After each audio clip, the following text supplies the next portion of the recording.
अस्सलाम वालेकुम। ये इंटर की क्लास बैठी है।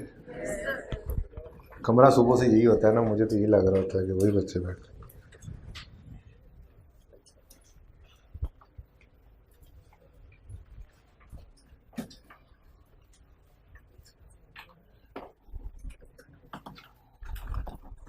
कैसे हैं आप लोग? कैसा रहा फिर KFC? KFC रहा है भी ऐसा ही। हाई कैब ने एक वो लॉलीपॉप दिया आपको, बस आपने खुशी खुशी वो डाइजेस्ट किया और आगे कैब शुरू हो गया अब। ठीक है, तो वो वाली रूटीन अब थोड़ी सी चेंज करनी पड़ेगी।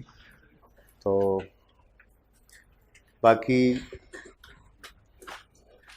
पढ़ा तो इंशाल्लाह मैं लूँगा ही आपको बाय हुक और बाय क्रुक, लेकिन जितने बच्चे ये सोच के आए थे कि आज इंट्रोडक्शन वगैरह होगा, उनके लिए इत्तलान अर्ज़ है कि आज हम पढ़ाई शुरू कर देंगे। वैसे कितने बच्चे ये सोच के आए थे कि आज सिर्फ इंट्रोडक्शन होगा? गुड, शाबाश। कम बच्चों ने माना, ज़्यादा सोच के आए होंगे इस तरह से। ठीक है, तो बाकी इंट्रोडक्शन होता रहेगा। देखें, मुझे नाम नहीं याद होते, मेरे जो स्टूडेंट्स हैं पुराने उनको पता है, मुश्किल से ही याद होते हैं नाम को दो चार बच्चों के। मेरा नाम उन्होंने बता दिया होगा एडमिशन लेते हुए कि इसकी क्लास में बिठा रहे हैं, तो बस फिर काम चल जाएगा इंशाल्लाह। पढ़ाई आज शुरू करेंगे, लेकिन इम्पॉर्टेंट बात यह है कि आपको कमिटमेंट थोड़ी सी शो करनी पड़ेगी और कंसिस्टेंसी से शो करनी पड़ेगी। रोज़ का काम रोज़ करना पड़ेगा। मेरी कोशिश ये होती है कि होमवर्क आपको 1 घंटे से ज़्यादा का ना दिया जाए। 1 से सवा 1 घंटे का होमवर्क, इससे ज़्यादा नहीं देता मैं होमवर्क। उसकी वजह ये है कि आपके 3 पेपर्स हैं, तो वो तीनों पास करेंगे तो ही सीए होगा। मतलब 20 पेपर हैं तो सारे पास करने हैं, 19 हैं तो सारे करने हैं, 21 हैं तो जितने पेपर हैं वो सारे पास करने हैं ना जी।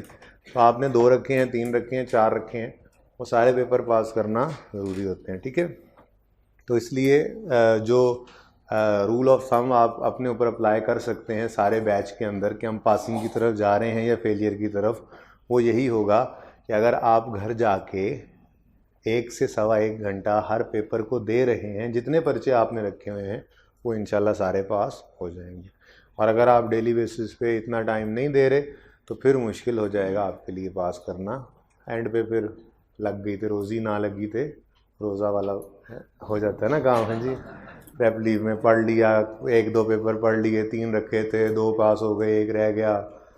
जाते जाते 3 सोचा था, 1 छोड़ दिया, फिर एंड पे जाके 1 और छोड़ दिया, 1 ही दे दिया, वो 1 भी रह गया। इस किस्म के कई मामला फिर चलते हैं। तो ये कैफ के अंदर आके आपको ऐसे सीनियर्स मिलेंगे जिनसे नहीं मिलना आपने, वैसे कोशिश करके। ठीक है, पास होने वालों से मिलिएगा, फेल होने वालों से नहीं मिला करते। बाकी अगर आप पढ़ेंगे तो इंशाल्लाह आईकैप कोई ऐसी कोई बात नहीं है। ये सिर्फ और सिर्फ ये कहानियाँ बनी हुई हैं कि आईकैप यूँ पेपर उठाता है, टेबल पे फेंकता है, जो ऊपर रुक जाते हैं वो पास हो जाते हैं, जो नीचे गिर जाते हैं वो फेल होते हैं, आईकैप का कोटा होता है, दिस एंड दैट। ये सब कहानियाँ हैं। अगर आप पढ़ेंगे, और एक लेवल है आईकैप का अपना जिसके ऊपर वो प्रेपरेशन को चाह रहा होता है, उस लेवल पे आपकी प्रेपरेशन पहुंच गई है तो पर्चा जैसा भी आया हो, मुश्किल हो आसान हो, आप पास हो जाया करते हैं। ठीक है जी, तो फिर पढ़ाई ही शुरू करते हैं जी। अकाउंटिंग ये बेस है आपकी। कैफ के अंदर ही आपको फाइनेंशियल 2 अकाउंटिंग्स इसके अलावा पढ़ना पड़ेंगी, और फाइनल के अंदर भी एक हैवी पेपर प्लस फिर उसके साथ एक MSA भी जुड़ रहा होता है। तो ये अकाउंटिंग आपके साथ साथ चलनी है। तो ये फाउंडेशन है, ये बेस है जिसको आपने स्ट्रॉन्ग करना है। ये जितनी स्ट्रॉन्ग होगी आपकी ऊपर वाली बिल्डिंग उतनी आसानी से उसके ऊपर खड़ी होती चली जाएगी। जो बच्चे FAR 1 पढ़ रहे हैं, लेट्स से उन्होंने इंट्रो पढ़ा हुआ है, तो उनको ये बात पता चल रही होगी कि वही फाउंडेशन है, वही बेस है जिसके ऊपर फिर डिफरेंट कॉन्सेप्ट्स और डिफरेंट टॉपिक्स है वो आते चले जाते हैं। ठीक है, तो इंशाल्लाह कोशिश करेंगे ना, डेली का काम डेली करना है। आपने बस 3 काम करने हैं पासिंग की तरफ जाने के लिए। 1, छुट्टी से बिल्कुल परहेज़ करना है। छुट्टी करने का नुकसान आपका ही होता है, शदीद नुकसान होता है। कॉन्सेप्ट्स में जो है वो कनेक्शंस मिस होने लग जाते हैं। आप डेली आते रहेंगे तो कनेक्शंस मिलते रहेंगे। कोई छोटी सी बात हुई क्लास के अंदर अक्सर जो है वो एग्ज़ाम के अंदर क्वेश्चन बन रही होती है। तो एक आपने छुट्टी से परहेज़ करना है। दूसरा, थोड़ा सा होमवर्क हुआ करता है जो 2-3 दिन में, कल से होपफुली मिलने लग जाएगा। आज तो सिर्फ कुछ बातें जो मैं करूँगा वही याद करके आप कल आ जाएंगे। और तीसरा, हर वीक में एक टेस्ट होता है, वो टेस्ट भी आपने लाजमी देना, ठीक है जी, सही है। ये 3 काम आप कर लें, बाकी अल्लाह ने चाहा तो पास आप हो ही जाएंगे। और अगर ये तीन काम नहीं करेंगे तो फिर बस चांस की बात है, जिसमें ज़्यादातर चांस जो है वो फेलियर का ही होता है, पासिंग की तरफ बंदा मुश्किल से ही जा सकता है, ठीक है। तो कोशिश करेंगे इसकी, आज से ही इरादा कर लें। वैसे तो 8-10 दिन का इरादा होता है आप लोगों का, तो 8-10 दिन मुझे इतनी एफर्ट नहीं करनी पड़ती है। 8-10 दिन बच्चे छुट्टी भी नहीं करेंगे, क्लास भी भरी रहेगी, रोज़ का काम रोज़ भी कर रहे होंगे, और उसके बाद 10-11 दिन गुजरने के बाद फिर आहिस्ता आहिस्ता जो है वो होमवर्क ना करने वाले, छुट्टियां करने वाले आने लग जाएंगे। तो उस वक्त फिर मेरा काम शुरू हो जाता है, मेरा काम बढ़ जाता है। आप लोगों को पीछे 1.5 घंटा खड़े रहना पड़ता है क्लास में, या क्लास में अगर आपको पसंद ना हो तो क्लास छोड़नी पड़े तो वो छोड़ भी सकते हैं आप, ये आप लोगों की मर्ज़ी होती है, ठीक है। तो इस तरह से ये आँख मचोली तो चलती रहेगी, ठीक है जी। या आप पढ़ना शुरू कर देंगे या क्लास छोड़ देंगे, एक काम ही हुआ करता है, तीसरा काम नहीं होगा। कोशिश करेंगे ना इंशाल्लाह क्लास छोड़ने की। चलें ठीक है, चलें जी पढ़ाई शुरू करते हैं। अकाउंटिंग का लफ्ज़ भी आ ही जाएगा थोड़ा चलते चलते। फ़िलहाल तो अकाउंटिंग होती क्या है उस तक पहुंचने के लिए कुछ चीज़ें हम उससे पहले सीख लें तो, समझ लें तो बेहतर हो जाएगा।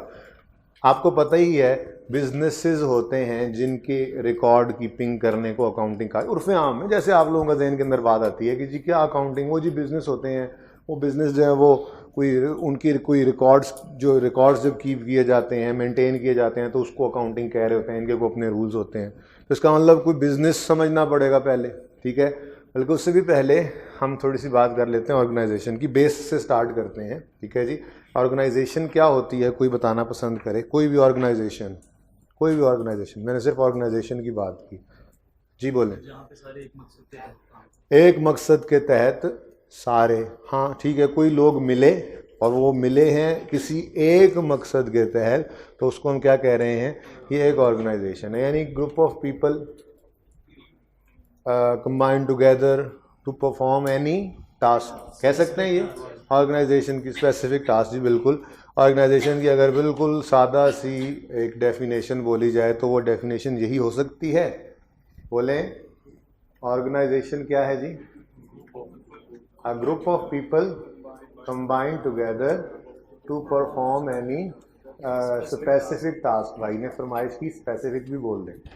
अ group of people combined together to perform any task. ये छोटी छोटी बातें साथ साथ लिखते जाएंगे हम इंशाल्लाह। तो तुम इधर आ जाओ, रजिस्टर ओपन करो।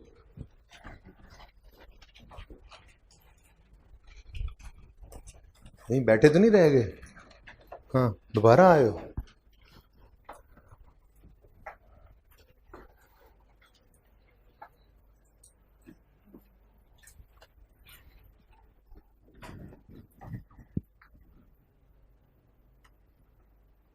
जी, ऑर्गेनाइजेशन की डेफिनेशन बनाई फिर हमने, सादा सी definition, group of people combined together to perform any specific task. अच्छा जी, कोई एग्जांपल भी होनी चाहिए फिर कि जी ऑर्गेनाइजेशन हम किसे कह सकते हैं।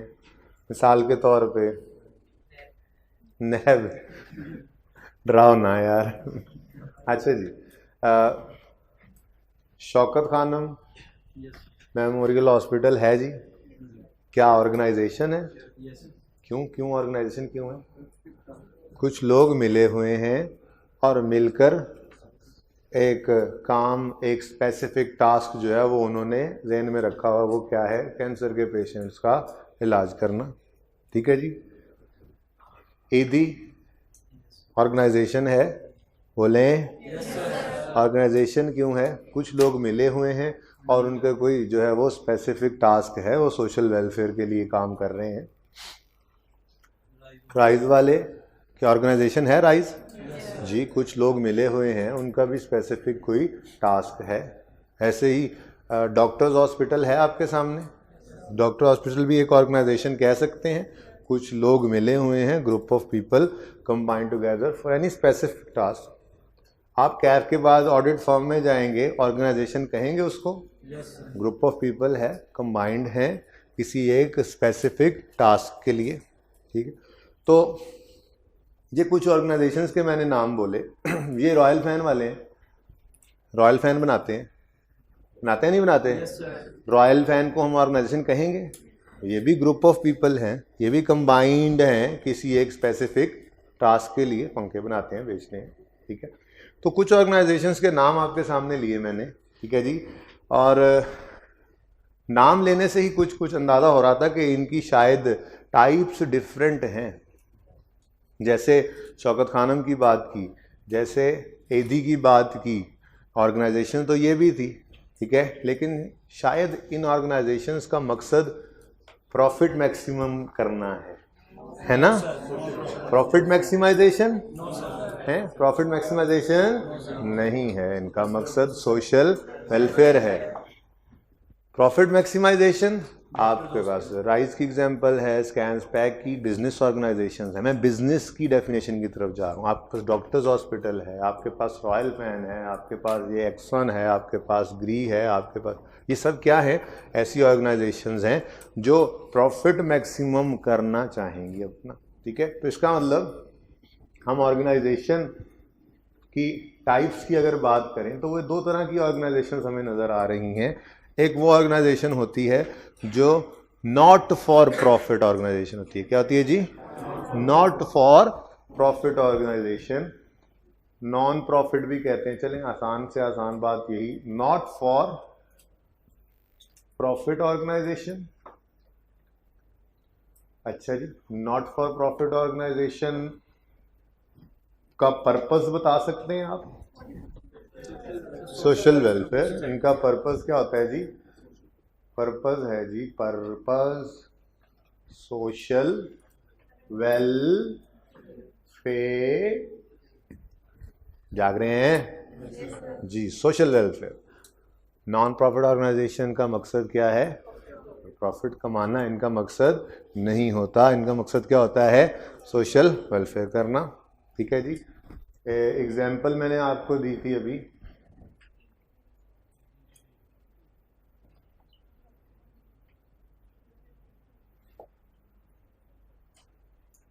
आप पंजाब यूनिवर्सिटी की बात भी इसी तरफ ले सकते हैं। गवर्नमेंट का इदारा है, प्रॉफिट सीकिंग इसका मकसद नहीं होता। आप कहोगे फीस ले रहे हैं, भाई फीस तो लेती है नॉन प्रॉफिट ऑर्गेनाइजेशन भी कुछ ना कुछ अपने खर्चे पूरे करने के लिए, पर प्रॉफिट नहीं मैक्सिमाइज कर रहे होते।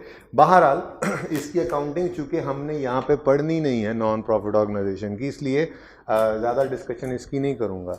नॉन प्रॉफिट ऑर्गेनाइजेशन वो ऑर्गेनाइजेशन है जिसका मकसद सोशल वेलफेयर होता है। तो दूसरी किस्म कौन सी है जी? Profit seeking organisation. Profit seeking कह लें, प्रॉफिट ओरिएंटेड कह लें। प्रॉफिट सीकिंग ऑर्गेनाइजेशंस का प्राइमरी ऑब्जेक्टिव सोशल वेलफेयर होता है? नो सर, प्रॉफिट जी नहीं, सोशल वेलफेयर ये कोई जो है वो अल्लाह वास्ते नहीं बैठे हुए रॉयल फैन वाले, राइज वाले, डॉक्टर हॉस्पिटल वाले, पैक स्कैन्स वाले, और ये आपके फर्गूसन वाले के पीएमजी वाले, ये लोगों का कोई मकसद सोशल, ठीक है सोशल रिस्पॉन्सिबिलिटीज़ भी कुछ होती हैं, कुछ इनकी वैल्यूज़ होती हैं, बट इनका प्राइमरी ऑब्जेक्टिव क्या होता है? Profit maximization. क्या मकसद है जी? Profit maximisation. एग्जाम्पल्स में हमने कहा था जी क्या एग्जाम्पल दी थी बोलो?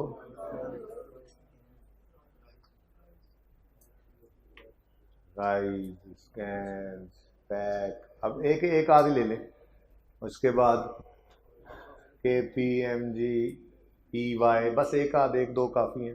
मैं सारी फर्म्स के नाम ही लिखने लग गए तो फिर तो काम हो गया ना जी, ठीक है। ऐसे ही डॉक्टर्स हॉस्पिटल, ऐसे ही रॉयल फैन जो सामने नज़र आ रहे हैं, ऐसे ही फिलिप्स के ये बर्की कुमकुमे बनाते हैं ये लोग, फिलिप्स, एट्सेट्रा एट्सेट्रा। काफ़ी एग्जांपल्स आ गई इनकी। प्रॉफिट सीकिंग ऑर्गेनाइजेशंस हैं, ठीक है। ओके, अब बात करें, बिजनेस की बात ढूंढने निकले थे ना कि बिजनेस क्या होता है, ठीक है। तो हमने इमरान खान को कहा, इमरान खान, सियालकोट वाले क्या कहेंगे, इमरान खान जी, भाई इमरान खान, आपका जो शौकत खानम है ना, आपका बड़ा ज़बरदस्त बिजनेस है, आप बड़ा अच्छा बिजनेस कर रहे हैं। तो ठीक कह रहे होंगे ना। वो खान साहब कहेंगे यार ठीक है, मेरे साथ आजकल बहुत वो वाली हो रही है और मुझसे बिल्कुल वो काम नहीं हो रहा जो मैं करने आया था, लेकिन जो काम मैंने सही किया हुआ है ना उसको तो कुछ ना कहो, मैंने वो बिज़नेस नहीं जो है वो स्टैंड किया, वो तो मेरी एक नॉन प्रॉफिट ऑर्गेनाइजेशन है, ऐसा कोई मकसद नहीं है मेरा वहाँ पे, मैं बिज़नेस नहीं कर रहा वहाँ पे, वो तो सोशल वेलफेयर, वो तो सोशल वेलफेयर हो रही है। या ईदी साहब जब जिंदा थे, कोई उनसे कहता वाह जी वाह ईदी साहब आपका क्या बिजनेस चल रहे हैं, क्या बिजनेस कर रहे हैं आप, तो क्या उनको मुनासिब लगता है ये, तो यार मेरी सारी ज़िंदगी लग गई है सोशल वेलफेयर करते करते, तुम कह रहे हो ये बिजनेस है। तो इसका मतलब नॉट फॉर प्रॉफिट ऑर्गेनाइजेशंस ही नहीं है, हैं ऑर्गेनाइजेशंस तो हैं, these are organizations, these are organizations but not businesses या business organizations, ठीक है जी।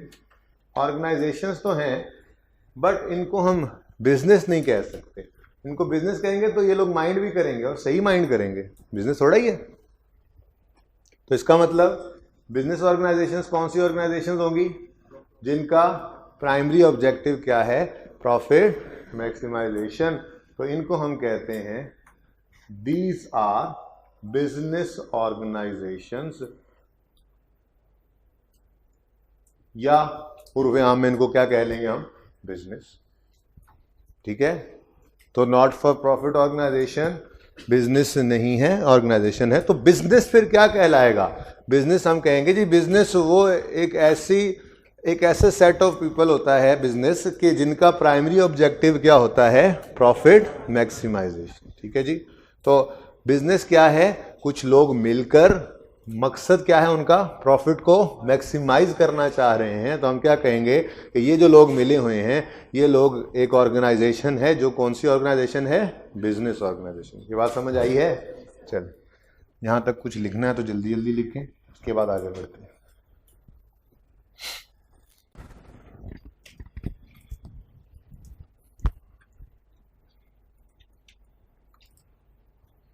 जी noted, okay. Non profit organisation की अकाउंटिंग हम जाके सीखेंगे FR1 के अंदर, ये इंट्रोडक्शन टू अकाउंटिंग के सिलेबस में नहीं है। इसका मतलब हमारा फोकस कहाँ पे होगा जी, प्रॉफिट सीकिंग ऑर्गेनाइजेशंस पे। हम अकाउंटिंग सीखेंगे भी किसकी, प्रॉफिट सीकिंग ऑर्गेनाइजेशन। हमारे सिलेबस में कौन सी ऑर्गेनाइजेशंस को हम फोकस कर रहे होंगे, प्रॉफिट सीकिंग ऑर्गेनाइजेशन को। ओके, क्लियर है ये बात। चलिए, तो हमने बिजनेस के बारे में थोड़ी सी नो हाउ ली कि बिजनेस क्या होता है। बिजनेस एक ऐसी ऑर्गेनाइजेशन को कहते हैं जिनमें कुछ लोग मिलकर प्रॉफिट को मैक्सिमाइज करना चाह रहे होते हैं, ठीक है। थ्योरेटिकली ये इतनी इंपॉर्टेंट बातें नहीं है, कॉन्सेप्चुअली इंपॉर्टेंट है, इनको सीखते चलें, बस चलते चलें आगे जी। बिजनेस क्या है जी, बिजनेस एक ऐसी ऑर्गेनाइजेशन को कहते हैं जिसमें कुछ लोग मिलकर क्या करना चाह रहे होते हैं, प्रॉफिट को मैक्सिमाइजेशन, प्रॉफिट की मैक्सिमाइजेशन चाह रहे होते हैं। अब अगली बात, इस बिजनेस यानी इस ऑर्गेनाइजेशन जिसकी हम बात कर रहे हैं, जिनका मकसद प्रॉफिट कमाना है, इसकी भी कुछ टाइप्स हैं। तो टाइप्स ऑफ बिजनेस की बात कर रहे हैं हम एक्टिविटीज के हिसाब से। ये मैंने क्या लिखा है जी, विद रिस्पेक्ट टू एक्टिविटीज। आपने तो पूरा ही लिखना है, ठीक है ना जी, क्योंकि आपका पेपर अभी पास नहीं हुआ, मेरा तो पेपर पास है। तो बिजनेस की types with respect to activities दो हैं।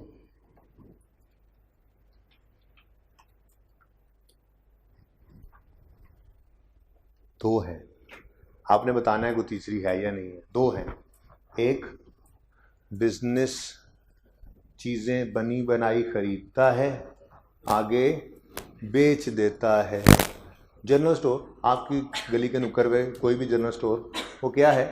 वो भी एक बिज़नेस है।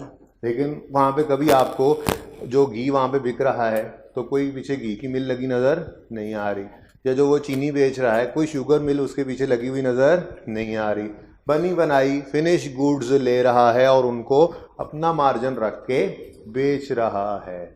तो इसका मतलब वो तिजारत कर रहा है, सादी वाली, बोलो, सादा तिजारत कर रहा है, यानी ट्रेडिंग कह सकते हैं इसको, ट्रेडिंग बिजनेस कह सकते हैं, ट्रेडिंग ऑर्गेनाइजेशन, ट्रेडिंग बिजनेस।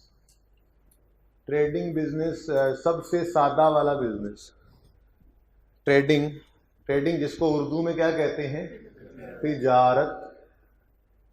तिजारत का मतलब खरीदो फरोख्त, बिल्कुल, बाइंग एंड सेलिंग, यानी कि ट्रेडिंग बिजनेस वाले बाय करते हैं चीज़ों को और सेल करते हैं अपना मार्जिन रख के। ठीक है जी। तो फिर आपने फौरन कहा अच्छा तो 2 टाइप्स तो फिर यही हो गई ना, दूसरी फिर कौन सी होगी? ये चीज बनी बनाई खरीद के बेच रहा है तो फिर दूसरा बिजनेस क्या करेगा? वो चीज बना के बेच लेगा। तो बनाने को क्या कहा जाता है? मैन्युफैक्चरिंग। तो इसका मतलब दूसरी टाइप बिजनेस की कौन सी हुई? Manufacturing business. मैन्युफैक्चरिंग बिजनेस का काम क्या है जी? पहले क्या करेंगे? मैन्युफैक्चर करेंगे, बनाएंगे चीज को और फिर सेल कर देंगे, खुद बेचें या किसी डिस्ट्रीब्यूटर के थ्रू। ठीक हो गया? और सही है। मैं कहता हूं जी इसकी कोई एग्जांपल तो आप बता सकते हैं इसकी एग्जांपल? बोले। नहीं, वो ट्रेडिंग बिजनेस नहीं है। सिगरेट बेच जो रहा है लेकर, अगर वो सिगरेट खोखा बेच रहा है तो वो ट्रेडिंग बिजनेस है। वो क्या करता है? बनी बनाई सिगरेट खरीदता है और आगे बेच देता है।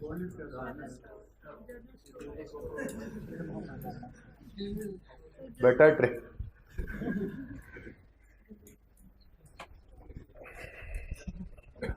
एरोप्लेन नहीं बनना, मैंने उड़ के दिखाया आप लोगों को। ठीक है, चुप करें जरा थोड़ी देर,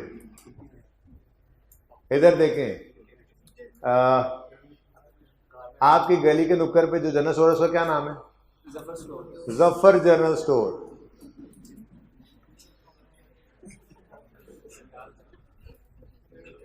ठीक है जी, चलें थोड़ा आगे बढ़ते हैं। हाइपर स्टार, थोड़ा और आगे बढ़ते हैं। मेट्रो सीएनसी, बात समझ आ रही है? थोड़ा और आगे बढ़ते हैं। जलाल सन्स, काफी है। इनमें से किसी को भी आप जाके देखें तो इनकी कोई अपनी मैन्युफैक्चरिंग नहीं हो रही होती। ये रिटेलर्स हैं, बनी बनाई चीज़ें, ट्रेडर्स हैं, ट्रेडिंग करते हैं, बनी बनाई चीज़ें खरीदते हैं और बेच देते हैं। ठीक है, Goldy will come now. Okay जी। तो ये है ट्रेडिंग बिजनेस। और मैन्युफैक्चरिंग बिजनेस का काम क्या है? चीज़ पहले बनाना फिर बेचना। बेचने के लिए वो खुद बेचें। जैसे आपको नज़र आता होगा बड़े बड़े स्टोर्स होते हैं सर्विस के, बाटा के। सर्विस वाले जूता बनाते भी खुद हैं, बेचते भी अपने आउटलेट पे हैं, अपने आउटलेट पे भी बेचते हैं, और देहातों में चले जाएं तो वो डिस्ट्रीब्यूटर से भी बेच रहे होते हैं, वहाँ अपना आउटलेट ना भी बनाएं तो इतना मसला नहीं है। लेकिन दोनों तरह के ऑप्शंस मौजूद ही होते हैं। बहरहाल काम उनका क्या है? पहले गुड्स बनाना और फिर बेचना। तो मिसाल के तौर पे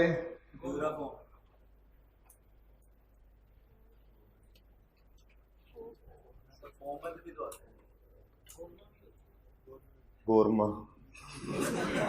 जी, कौन सा फोम भाई? मोल्टी फोम कर लेना यार, वो मुझे ड्यूरा के स्पेलिंग ही ना आए तो क्या करेंगे? मोल्टी फोम। अच्छा अच्छा, एक बात सुन लें, आज क्योंकि पहली क्लास है, ये बात बहुत ज़रूरी है पहली क्लास में करना। मोल्टी फैन, मोल्टी फोम तुम लिखवा लो फोम। ठीक है जी। उसके बाद ये ग्री एसी है, सब क्या कर रहे हैं? बना रहे हैं, बेच रहे हैं। इंटरवुड का फर्नीचर है,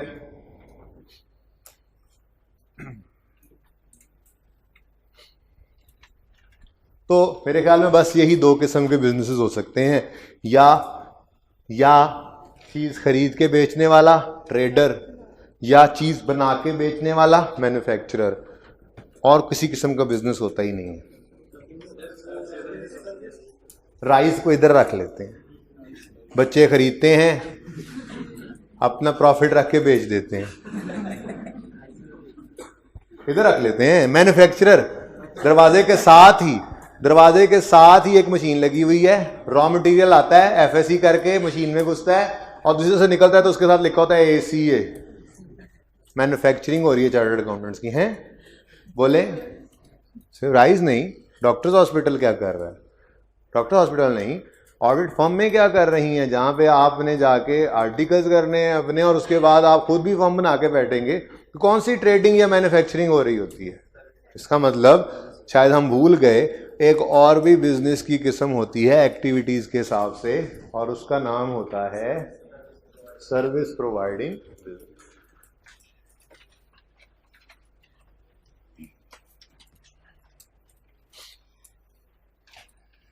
जी, सर्विस प्रोवाइडिंग बिजनेस असल में ना वो पहले एक दो दिन बताना पड़ता है आप लोगों को, आदतें आप ही खराब होती हैं, आईकैप से भी और एएफसी से भी। तो आदतें सही कर लेंगे ना इंशाल्लाह, अल्लाह ने चाहा तो सही हो जाएंगे। जी, service providing business, services are provided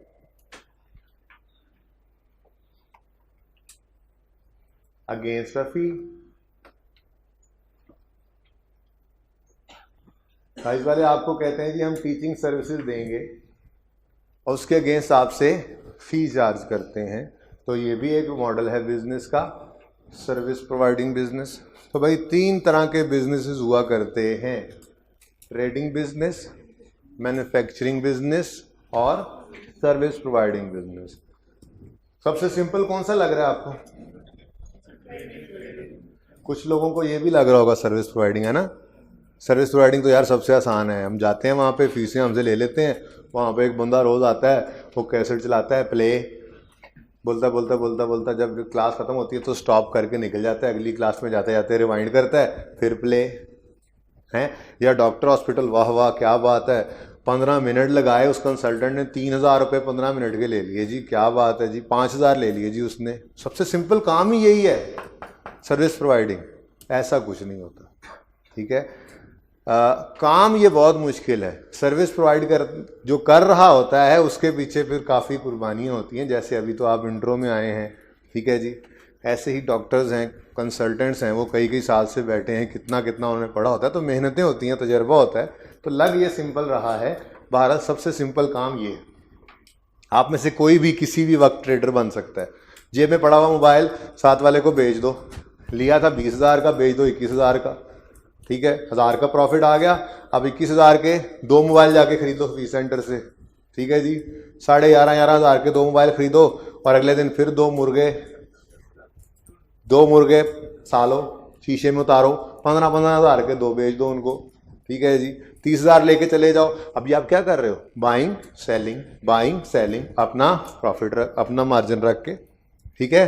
तो सबसे सिंपल काम कौन सा है जी? ट्रेडिंग, ठीक है। और सबसे कॉम्प्लेक्स काम मैन्युफैक्चरिंग है, बहुत मुश्किल काम है, मिल लगानी पड़ी, रॉ मटेरियल लाना पड़ा, बंदे रखने पड़े, पता नहीं क्या कुछ करना पड़ता है। अगेन लकीली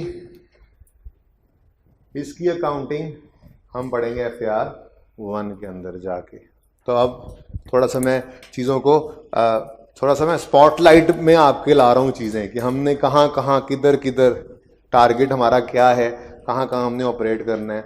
तो पहली बात जो है, हम प्रॉफिट सीकिंग ऑर्गेनाइजेशन की तरफ जाएंगे, और दूसरी बात उसमें भी हम सिंपल ट्रेडिंग बिजनेस की तरफ जाएंगे।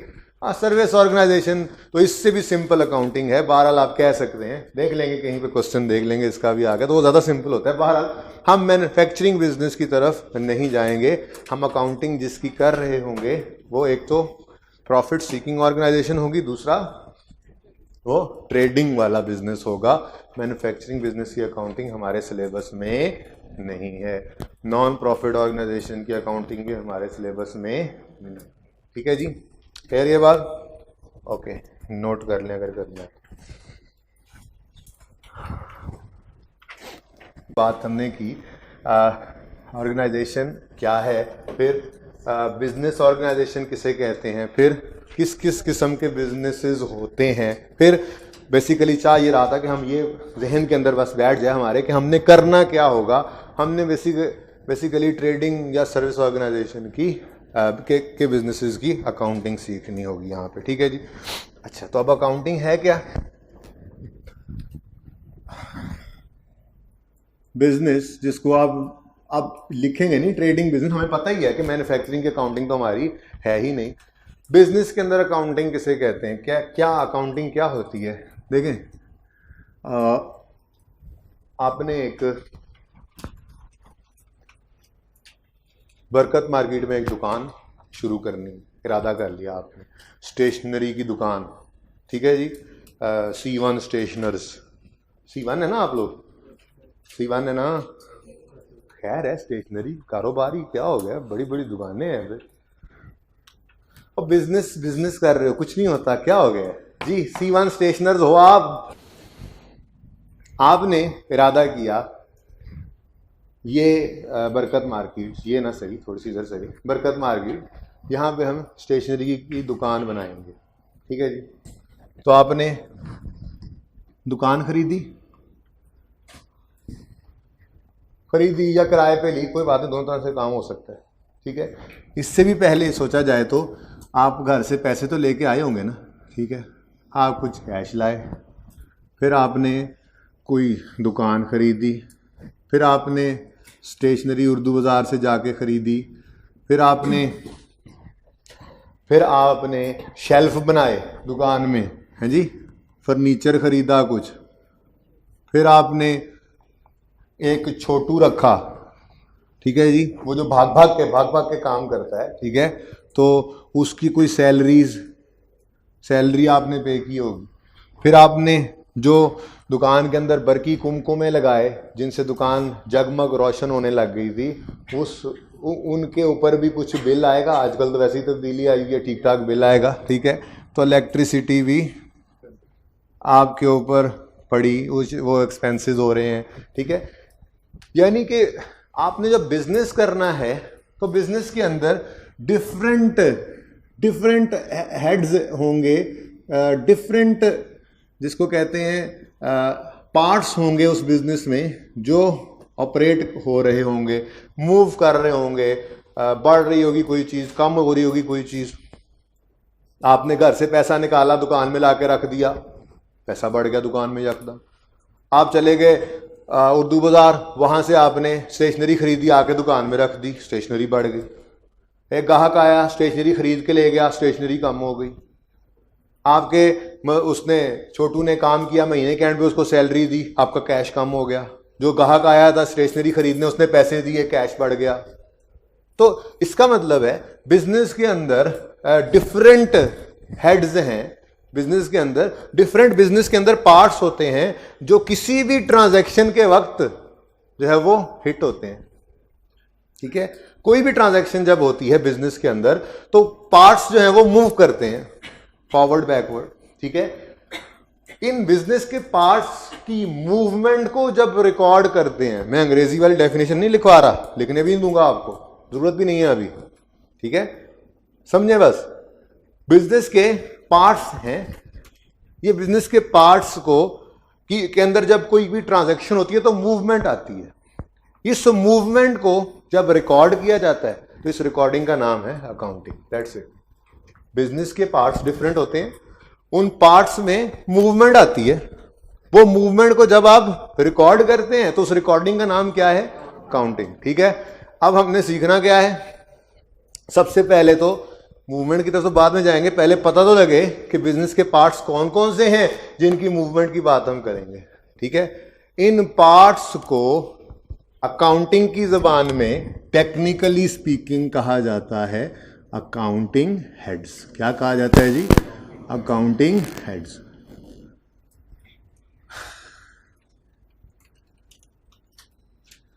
ये जो हेड्स आज और कल के दिन में हम मुकम्मल पढ़ लेंगे, सारी अकाउंटिंग इन्हीं हेड्स के ऊपर बेस करती है। यही मेन हेड्स होंगे, यही वो पार्ट्स हैं बिजनेस के। अच्छा, जब ये हेड्स पढ़ लेंगे फिर इनके अंदर मूवमेंट को सीखना शुरू करेंगे। हम इंक्रीज डिक्रीज के अल्फाज से शुरू करेंगे और फिर सफ़र जारी रहता रहेगा हमारा, और चलते चलते हम उन टेक्निकल वर्ड्स पे पहुंच जाएंगे जो आपने आसपास से सुने हुए हैं। हमारी क्लास में वो इंशाल्लाह 15वें-16वें दिन जाके वो अल्फाज आएंगे। ठीक है जी, तो तैयार हैं जी अकाउंटिंग हेड्स करने के लिए? Yes sir. तो अकाउंटिंग हेड्स क्या हैं? बिजनेस के अंदर कुछ पार्ट्स हैं और उन्हीं की मूवमेंट की रिकॉर्डिंग को अकाउंटिंग कहते हैं। तो सबसे पहले फिर आज हम क्या सीखेंगे? Accounting heads. ठीक है जी।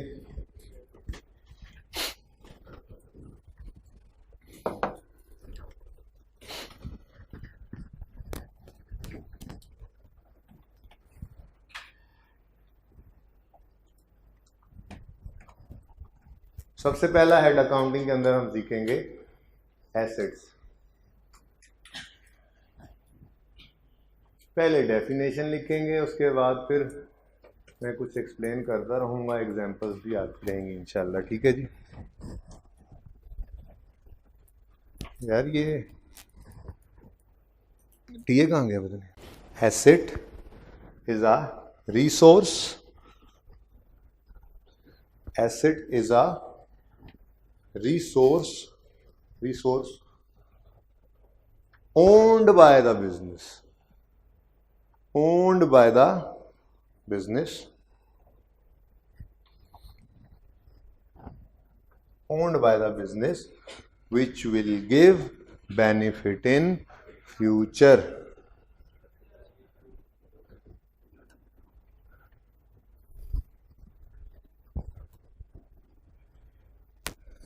गर्मी है भाई, क्या मसले से चेक करवा लो जी। Asset is a resource owned by the business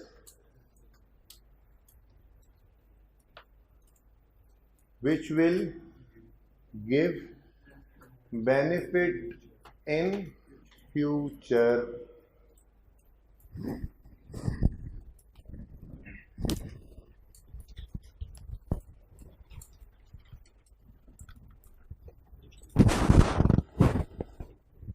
लिखी सबने? अच्छा, अब इस डेफिनेशन में जो दो तीन अहम बातें नज़र आ रही हैं वो क्या हैं? पहली बात तो ये, एसेट क्या होता है? एक रिसोर्स होता है। ठीक है जी, असासा जात। ठीक है, एसेट एक रिसोर्स होता है। दूसरी इंपॉर्टेंट बात, ओन्ड बाय द बिजनेस, बहुत इंपॉर्टेंट। अगर ये बिल्डिंग राइज की ओनरशिप में है तो ये राइज का एसेट है, और अगर ये बिल्डिंग राइज ने रेंट पे ले रखी है तो ये राइज का एसेट नहीं है, ये लैंडलॉर्ड का एसेट है जिसने किराए पे इनको दे रखी है। Very important. एसेट, आपका बिजनेस के अंदर एसेट होने के लिए ज़रूरी क्या है? वो रिसोर्स जिसकी आप बात कर रहे हैं वो आपकी ओनरशिप में हो। ठीक है, तो पहली बात, एसेट क्या होता है? रिसोर्स। दूसरी बात, owned by the business, business की मिल्कियत में होना चाहिए। ठीक है जी। और तीसरी अहम बात, विच will give benefit in future, वो आपको फ्यूचर में क्या दे? बेनिफिट। ठीक है जी, ये तीन अहम बातें हैं इस डेफिनेशन के अंदर। रिसोर्स होना ज़रूरी है, ओनरशिप में होना ज़रूरी है, और फ्यूचर बेनिफिट्स दे, ये भी ज़रूरी है। ओके, ठीक है। अच्छा जी। अच्छा, जहाँ कन्फ्यूजन आए क्वेश्चन पूछने में शर्म नहीं करनी। जो मैंने थोड़ी देर पहले आपको ऐसे दो चार गरम गरम बातें सुनाई हैं ना जी, वो बातें इसलिए नहीं थी कि आप जो पढ़ रहे हैं उसमें कुछ समझ ना आए तो बैठे रहें। आपको 10 बार समझ ना आए, आप 10 बार पूछें, नो इशू। ठीक है जी, हमारे पास बहुत टाइम है। संडेज लगा लेंगे एंड पे जाके, दौड़ नहीं लगा सकते हम पढ़ने में, लगेंगे नहीं इंशाल्लाह। लेकिन यह है कि आपने ये कतन नहीं करना कि आपका कोई कन्फ्यूजन है और आप उसको लेके क्लास से बाहर चले गए। ठीक है, क्लास का कन्फ्यूजन क्लास में ही दूर करके जाना है प्लीज़। ओके जी।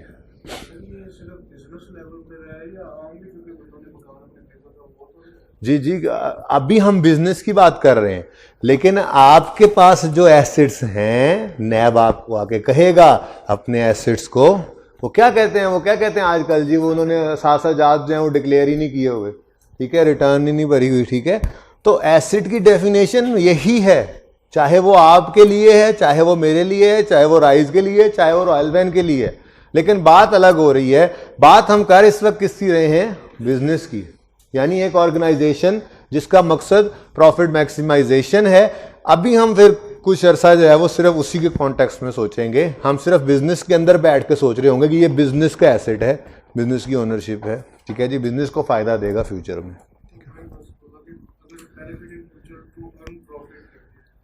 अभी यही लिखो जी, यहां तक को मसला चेंज नहीं करना, जो लिखा हुआ है, जो समझाया है उसकी बात कर रहा हूं, ठीक है।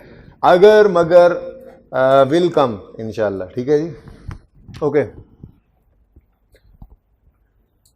जरा पॉज कीजिएगा। अच्छा जी, तो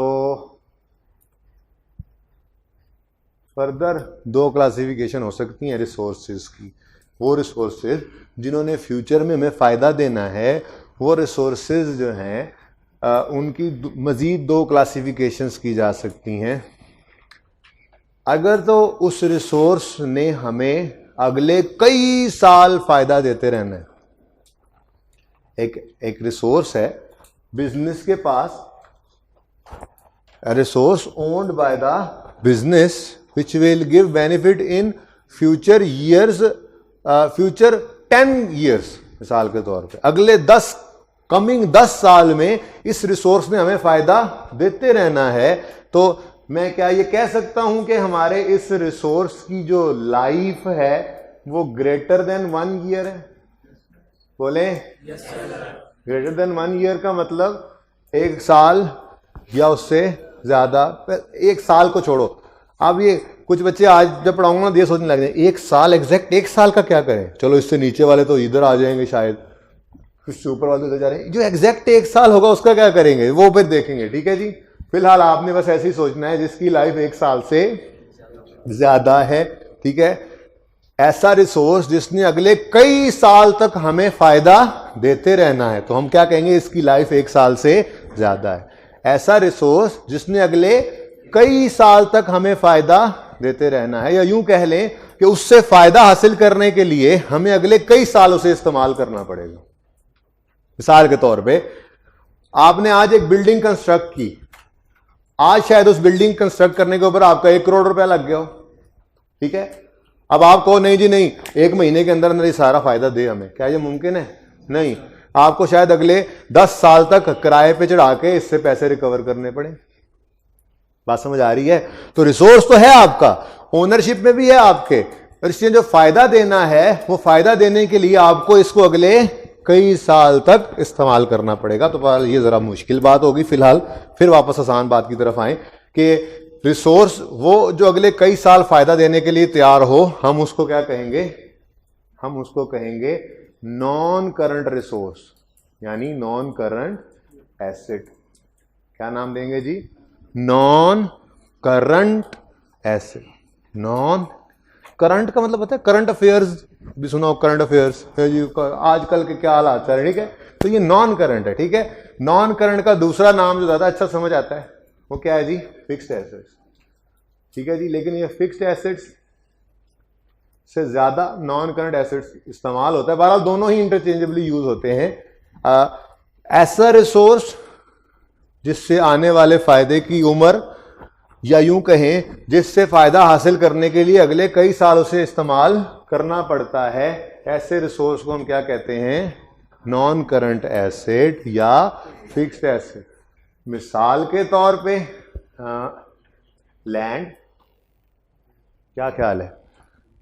ऐसे ही है ना, लैंड से तो फायदा, आपने आज जमीन खरीद ली और अगले कई साल तक आप उसको रखें, एप्रिसिएशन का फायदा भी है, ठीक है। आप उसके ऊपर बिल्डिंग बना लें, अगले कई साल तक किराए पे चढ़ी रहेगी, ठीक है जी, फायदा आ रहा है। ऐसे ही बिल्डिंग भी है। ऐसे एसेट्स हैं जिनकी लाइफ 1 साल से ज़्यादा है। ऐसे एसेट्स नहीं है जो 1 साल में ही ख़त्म हो जाएंगे, दम तोड़ जाएंगे, ऐसे एसेट्स तो नहीं है। बिल्डिंग है, प्लांट है, मशीनरी है, इक्विपमेंट है, फर्नीचर है,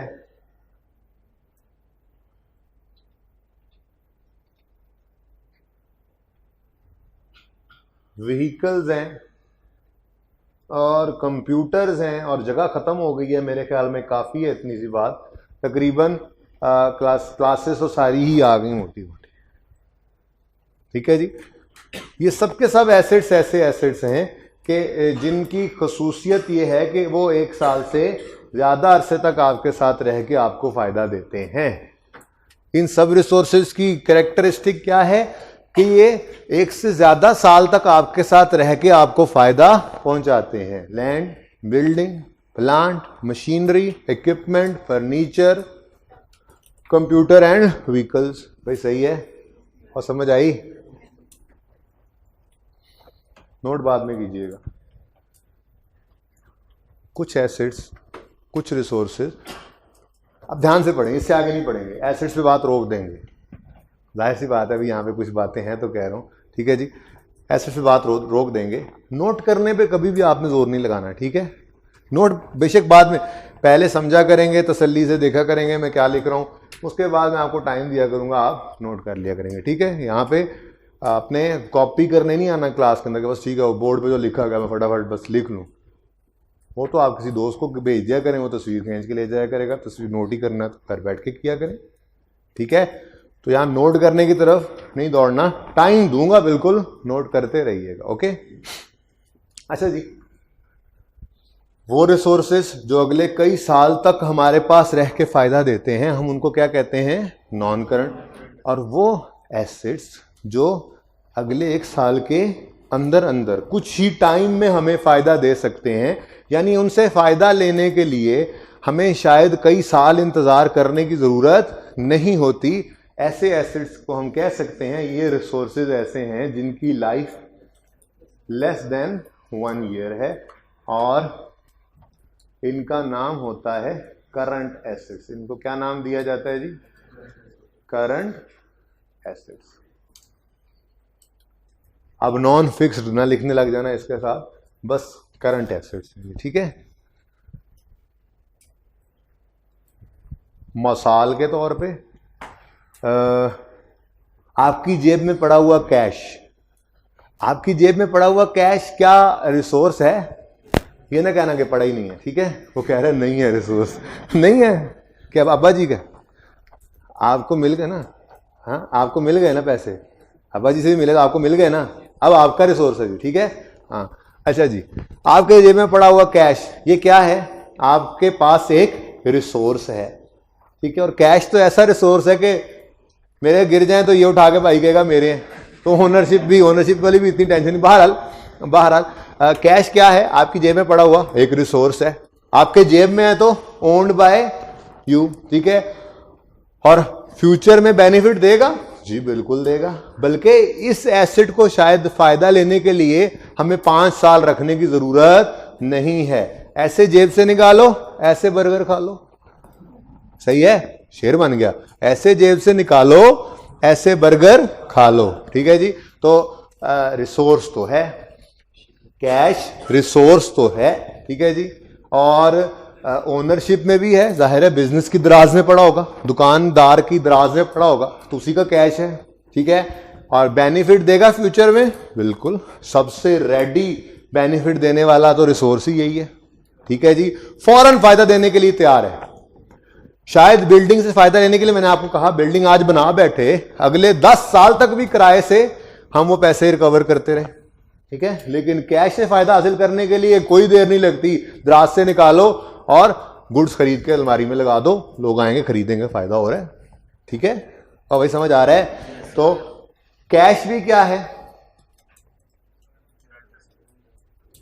कैश क्या है? करंट एसेट नहीं है, कैश एक रिसोर्स है जो कि बिजनेस की ओनरशिप में है, जो कि फ्यूचर में तो ऐसे रिसोर्स को जो फ्यूचर में फायदा दे और वो फायदा अगले कुछ ही दिनों में मिल जाए, अगले साल के अंदर अंदर, हमें कोई जरूरत नहीं है इसको 10 साल रखने के लिए। इसकी कैरेक्टरिस्टिक ऐसी है कि वो फायदा देने के लिए फौरन तैयार है। सबसे ज्यादा करंट, सबसे ज्यादा लिक्विड एसेट है ये कैश, उसी वक्त फायदा देने के लिए तैयार है। हम इसको क्या कहते हैं, है तो ये एसेट ही, लेकिन इसकी नेचर की वजह से इसकी क्लासिफिकेशन क्या है, ये करंट एसेट है। ठीक है, ये क्या है, करंट। अच्छा जी, ये तो है कैश आपके हाथ में जो पड़ा है या जेब में पड़ा है, कैश इन हैंड कहते हैं। अगर आपके पास बैंक में कोई पैसे पड़े हैं तो क्या वो आपका नहीं, बैंक का रिसोर्स है? बोले, वो भी आपका ही रिसोर्स है और वो भी बिल्कुल लिक्विड ही है मेरे ख्याल से। ठीक है, नहीं नहीं, थोड़ी सी देर ही लगेगी, एक चेक ही लिखना है। नहीं,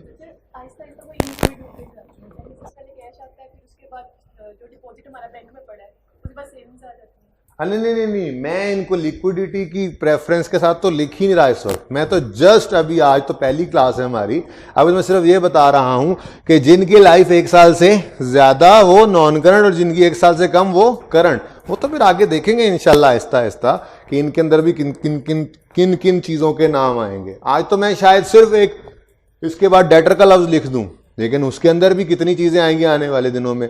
सिर्फ इन्वेंट्री लिखते हैं, अभी तो चलेंगे आगे। आज तो पहली क्लास है, लोग तो इंट्रोडक्शन के लिए आए थे, मैं तो ऐसे ही फंसा लिया, पढ़ाने के ऊपर लगा दिया। बहरहाल जी, तो कैश इन हैंड, ठीक है जी, करंट एसेट, रिसोर्स है, ठीक है, ओनरशिप में है, फायदा देने के लिए बिल्कुल रेडी खड़ा है।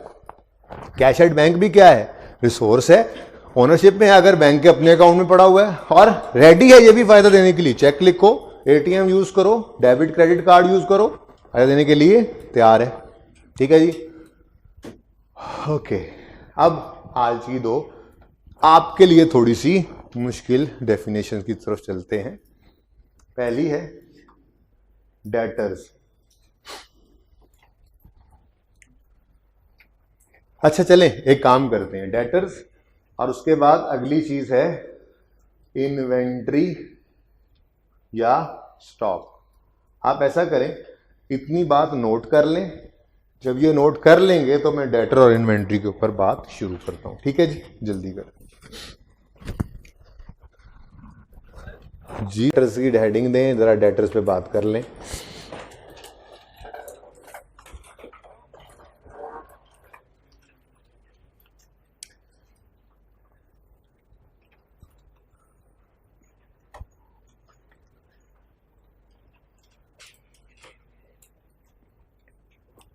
सुने जी,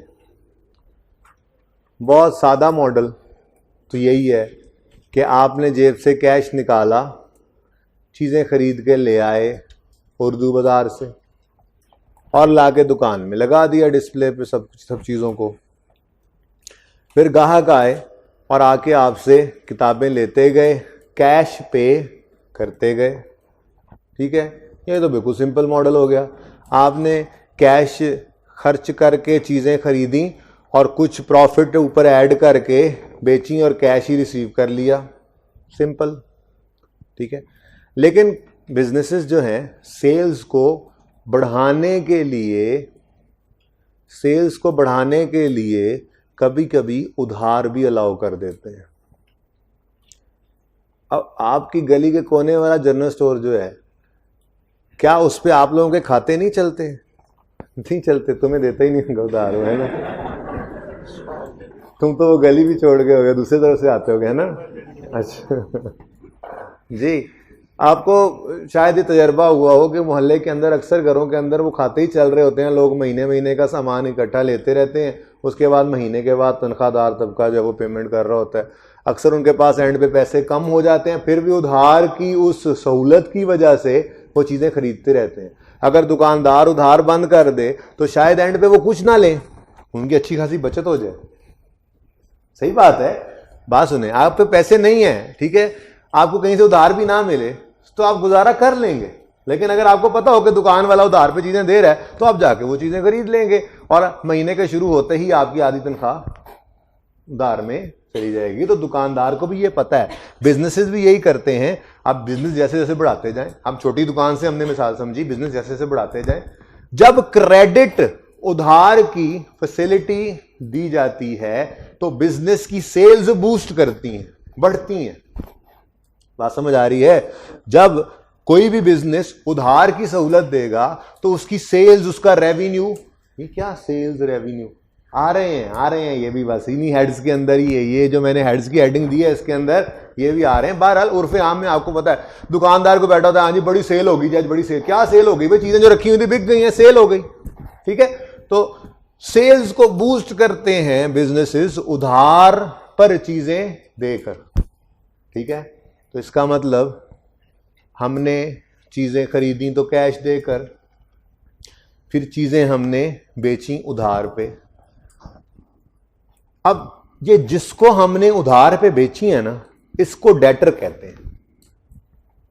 मैंने पहले आपसे सवाल करना है, फिर डेफिनेशन लिखवाता रहूंगा। मैंने कहा बिजनेस ने, हमने जो भी सोचना है ना, हमने बिजनेस बन के सोचना है थोड़ी देर के लिए। ठीक है, मुंशी बन रहे हो ना, बिजनेस के मुंशी हो तुम लोग। ठीक है, तो मुंशी नहीं, अकाउंटेंट, मुंशी भी कहते हैं। माइंड क्यों कर रहे हैं आप लोग? कितने बच्चों ने माइंड किया मेरी इस बात को? मुंशी कहा मैंने, एक ने, दो ने। यार मैं फाजल मुंशी हूँ, चार्टर्ड अकाउंटेंट। ठीक है, अब ठीक है, तो तुम भी सीए कर लो, फाजल मुंशी बन जाओगे, फाजल मुंशी। बहरहाल अच्छा चले, क्या बात कर रहा था मैं?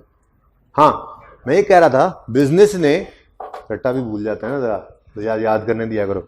बिजनेस ने किसी को, भाई ये एक्सपंज कर देना, बिजनेस किसी को चीजें उधार पे बेची, उसका नाम क्या है? डेटर।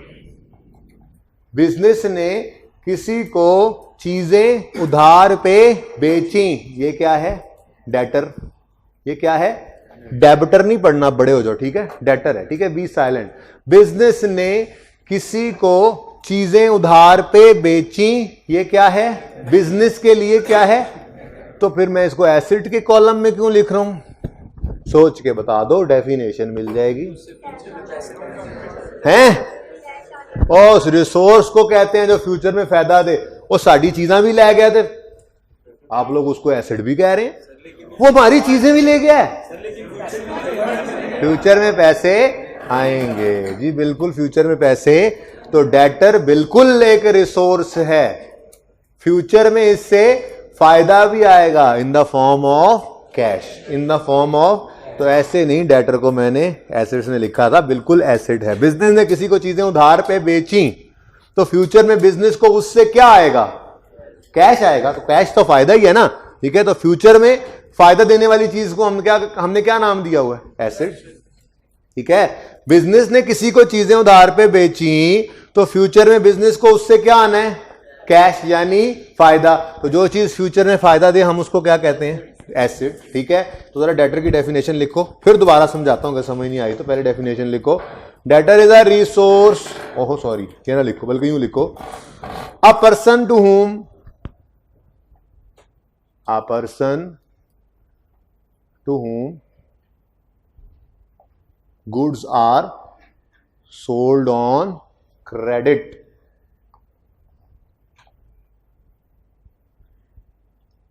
अब बाय बिजनेस लिखने की जरूरत नहीं है, बस हम बिजनेस के बारे में बात करें। लिखना चाहो तो लिख लो, a person to whom goods are sold on credit by the business. तसल्ली के लिए लिखना तो लिख लो, लिख लो, चलो लिख लो, सारे लिखो, सारे लिखो।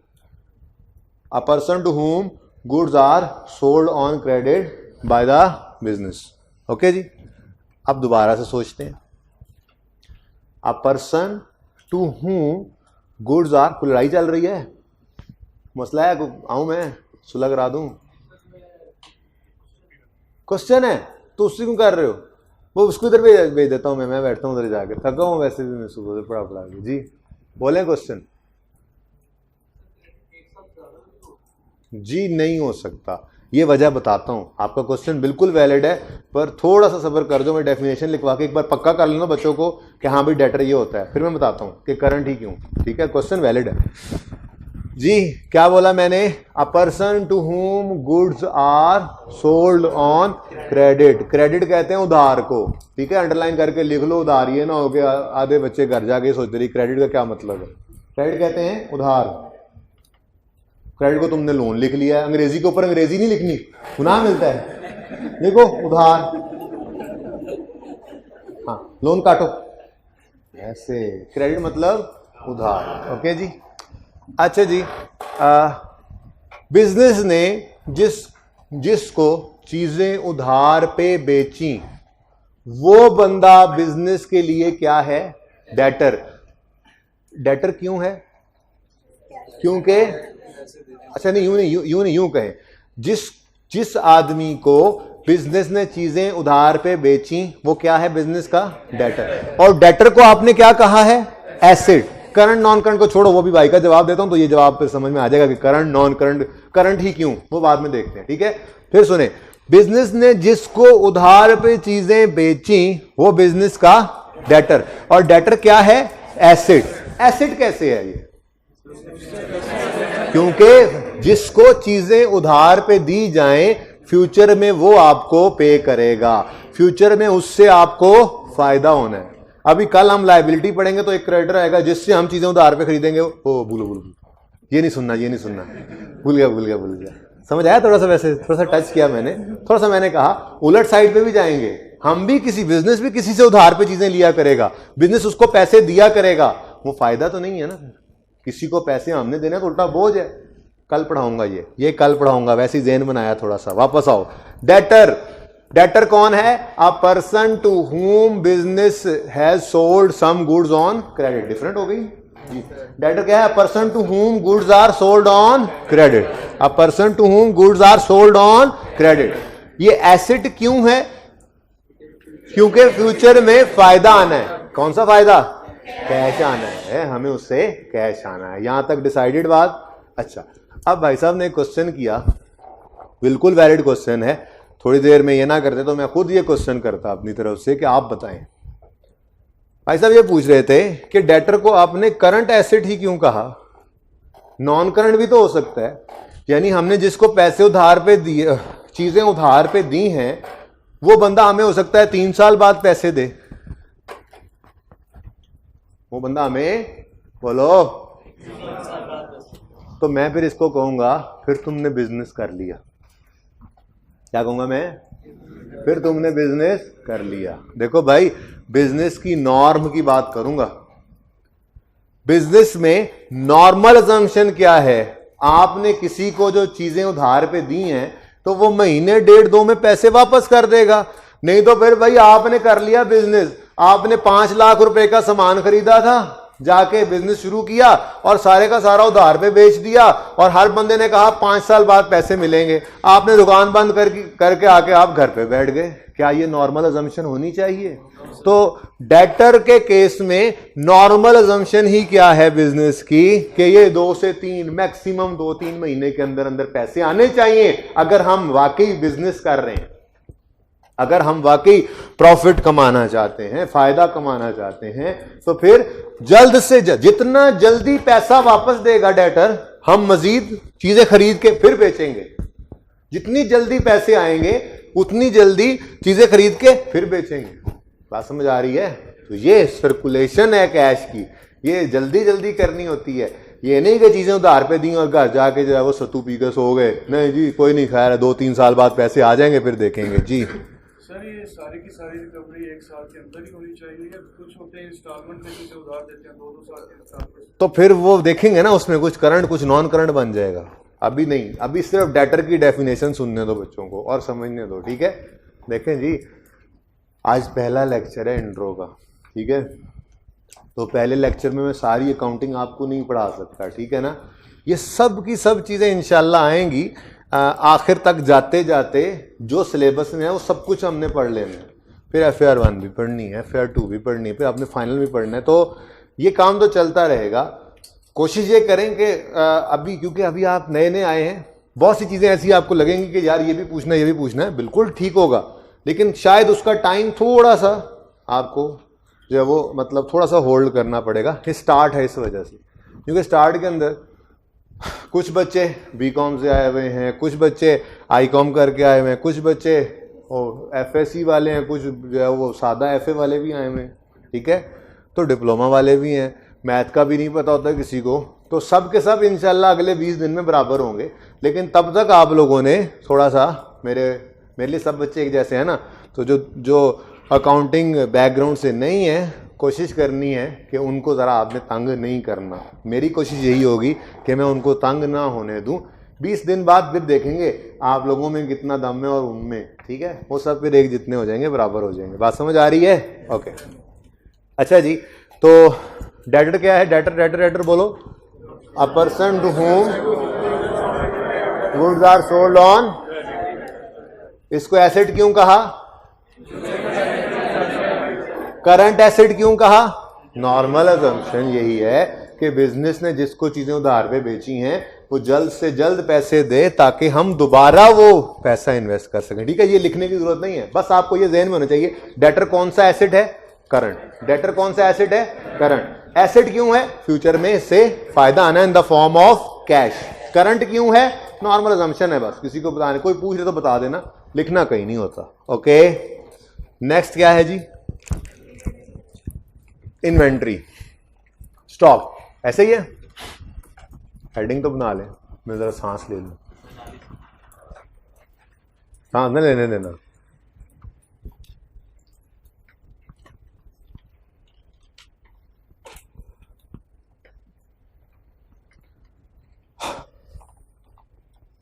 अच्छा जी, इन्वेंट्री या स्टॉक एक ही बात है। इन्वेंट्री लिख लें, सब दोनों स्लैश डाल के लिख लें, बहरहाल दोनों का ही पता होना चाहिए।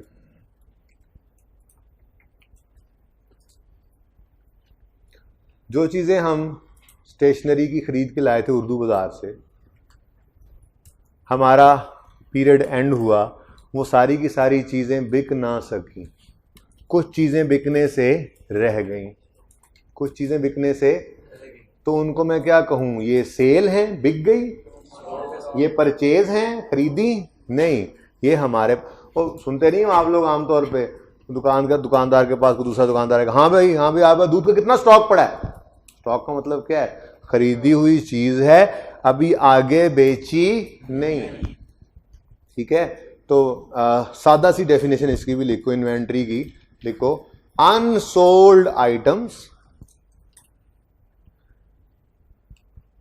unsold items which were purchased for selling purpose. Unsold goods or items, unsold items which were purchased for selling purpose.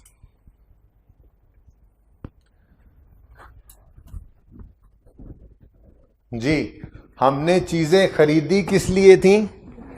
Selling पर, परचेज खरीदी, सेलिंग पर्पस बेचने के लिए, और वो है क्या? अनसोल्ड। क्या है जी?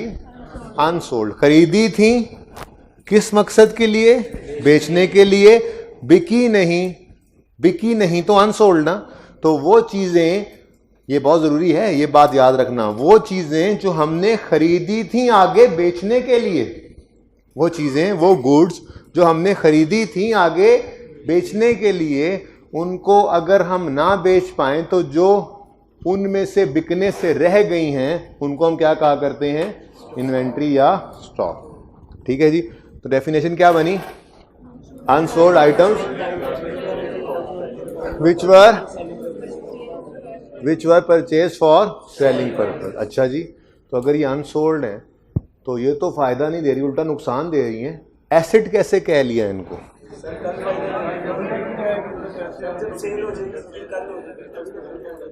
भाई इस वक्त अनसोल्ड है, लेकिन फ्यूचर में ये बिकेंगी।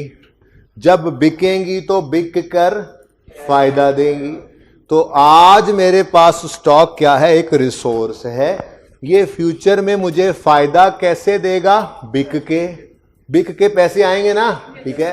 तो रिसोर्स भी है, ओनरशिप में भी है, फ्यूचर में फायदा भी देगा। तो इसलिए इन्वेंट्री भी क्या है?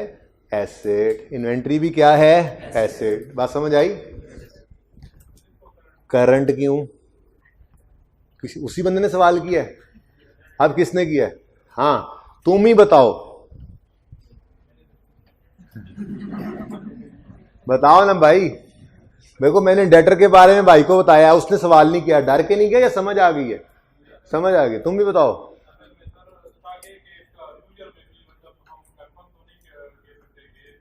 हाँ वो तो ठीक है मेरे चांद, ठीक है, तुमने सही कहा बिल्कुल, लेकिन मेरी बात सुनो, क्या मैं ऐसा बिजनेस बनना पसंद करूंगा कि जो मेरे पास आज स्टॉक पड़ा है अनसोल्ड, अगले 10 साल वो ना बिके? नहीं, इन्वेंट्री जितनी जल्दी बिकेगी उतना अच्छा है। और भाई 6 महीने गुजर के तो तुम्हारे तो स्टॉक ही का ऑब्सोलीट हो जाए। तुम कपड़े का कारोबार कर रहे हो, अगर तुम सब्जी की दुकान लगा के बैठे हो तो सुबह तक टमाटर सारे खराब हो जाएंगे। ठीक है, तो इन्वेंट्री की नॉर्म बिल्कुल वही है। आप जल्द अज जल्द अपनी इन्वेंट्री को कन्वर्ट करना चाहेंगे सेल में, ताकि उससे फायदा आए और फिर नई इन्वेंट्री खरीद कर रखी जाए। तो सेम आर्ग्यूमेंट है इन्वेंट्री के लिए भी जो डेटर के लिए। भाई ये कौन सी गारंटी कि डेटर पैसे दे देगा? भाग गया तो पूरा टॉपिक पढ़ेंगे इसके ऊपर। हाँ एक टॉपिक है इंट्रो के अंदर इसके ऊपर, भाग गया तो आपके पास कौन सी गारंटी है? लेकिन हम क्या कह रहे हैं भाई, नॉर्म है, जब तक कुछ भी ना बताया गया हो तो डेटर क्या है? Current asset. 1 महीने 2 महीने पैसे दो भाई, ये नॉर्म है, करंट में रखेंगे। ऐसे ही इन्वेंट्री अगले महीने 2-3 में बिकनी चाहिए अगर बिजनेस करना है तो, नहीं तो ठीक है पड़ी रहे इन्वेंट्री, बैठे रहो। ठीक है, बात समझे हो? ओके जी, आज के लिए इतना ही। ये डेफिनेशंस कल याद करके आइएगा, जिंदगी रही तो कल मिलेंगे।